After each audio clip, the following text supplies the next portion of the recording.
Selamat pagi, perkenalkan nama saya Desi Fatmawati Napitu dengan NIM 1A3230119.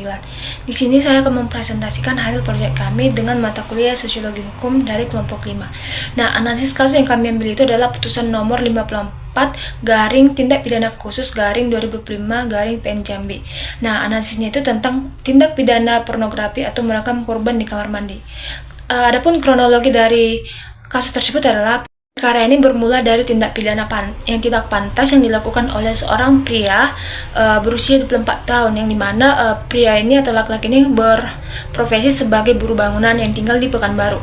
Namun dia sering berkunjung ke rumah korban yang ada di kota Jambi. Nah, hubungan yang semulanya dianggap akrab itu seperti keluarga justru berujung pada penyalahgunaan kepercayaan, yang dimana terdakwa ini secara diam-diam merekam aktivitas korban saat berada di kamar mandi. Nah, sekitar awal bulan Oktober 2024, terdakwa ini melakukan aksinya dengan memanfaatkan celah di kamar mandi yang tidak memiliki plafon tertutup itu. Nah, dari celah itu, terdakwa ini meletakkan ponsel miliknya itu dan merekam korban yang sedang mandi. Nah, aksi pertamanya itu dimulai pada bulan Oktober 2024 dan disusul juga merekamnya seminggu setelah aksi pertama yang dilakukan pada pagi hari. Nah, dalam rekaman tersebut terlihat korban dalam keadaan tanpa busana dan sedang membersihkan diri. Semua video itu direkamnya menggunakan ponsel HP-nya yang bermerek Oppo. Nah, aksi terakhirnya itu terjadi pada tanggal 27 Oktober 2024 pada sore hari, di mana korban itu sedang mandi untuk bersiap-siap ke gereja. Nah, ketika sedang menimba air dengan gayung, korban itu melihat ada sebuah handphone yang terletak di atas kamar mandi dalam posisi merekam.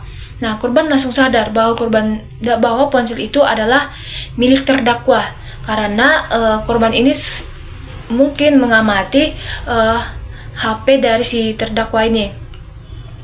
Namun korban memilih untuk diam dan berpura-pura tidak mengetahui apa yang terjadi dan segera keluar dari kamar mandi dengan tenang. Nah, setelah kejadian itu, korban merasa takut dan bingung. Ia kemudian menghubungi abangnya dan bersama-sama pergi ke rumah tantenya untuk menenangkan diri. Nah, di rumah tantenya, si korban ini akhirnya menceritakan seluruh kejadian yang dialaminya sambil menangis. Mendengar hal itu, sang abang langsung pergi ke rumah terdakwa dan saat itu terdakwa ini sempat menyangkal perbuatannya, tetapi setelah didesak dan diminta menunjukkan ponselnya, ia akhirnya mengakui telah merekam korban. Dalam ponsel tersebut ditemukan beberapa video yang menunjukkan tubuh si korban dalam keadaan tanpa busana. Pada malam hari itu juga keluarga korban bersama dengan warga sekitar itu melaporkan kejadian itu ke Polres Jambi dan terdakwa segera diamankan oleh kepolisian. Nah, terdakwa itu ditangkap pada tanggal 28 Oktober 2024 dan menjalani masa penahanan secara berkelanjutan hingga proses persidangan pada awal Februari 2025. Nah, selama persidangan terdakwa mengakui semua perbuatannya dan menyatakan penyesalan. Ia beralasan bahwa video tersebut hanya digunakan untuk kepuasan pribadi dan tidak pernah disebarkan kepada orang lain. Baik, di sini saya akan menjelaskan apakah putusan tersebut sudah mencerminkan living law atau belum. Nah, putusan tersebut itu lebih didominasi oleh hukum positif karena hakim secara jelas mendasarkan putusan pada undang-undang pornografi dan ketentuan pasal tertulis yang berlaku. Nah, hakim menggunakan pasal 30 Junto, pasal 6 Undang-Undang Pornografi, yang dimana ini menunjukkan putusan berbasis hukum formal atau positif, bukan norma sosial. Nah, unsur pidana dibuktikan melalui fakta hukum, bukan kebiasaan masyarakat. Jadi dasar utamanya itu adalah legal formal atau bukan nilai sosial masyarakat. Hal ini juga menunjukkan bahwa dasar utama putusan adalah aturan hukum formal, bukan norma atau kebiasaan masyarakat. Meskipun demikian, unsur living law-nya tetap hadir secara tidak langsung. Nah, hakim juga mempertimbangkan rasa keadilan, nilai kesusilaan, serta perlindungan privasi dan martabat korban yang dijunjung dalam kehidupan masyarakat. Nah, yang dimana nilai-nilai tersebut hanya berfungsi sebagai pertimbangan pendukung, bukan dasar utama putusan.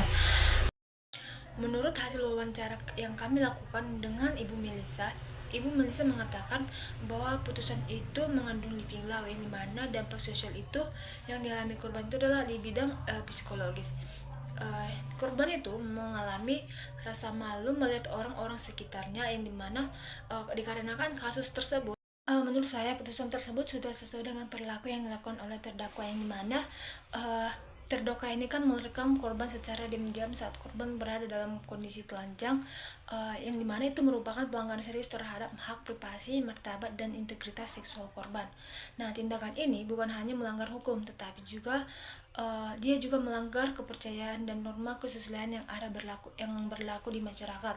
Nah, walaupun video tersebut disimpan untuk kepentingan pribadi, tetapi perbuatan tersebut itu sudah dikategorikan sebagai tindak pidana pornografi. Nah, untuk hukuman penjara yang didapatkan oleh terdakwa itu 3 tahun 6 bulan dapat dinilai proporsional karena perbuatan terdakwa menimbulkan dampak psikologis yang nyata dan berkepanjangan bagi korban, seperti rasa takut, trauma, kemarahan, dan hilangnya rasa aman, khususnya di ruang privat seperti kamar mandi.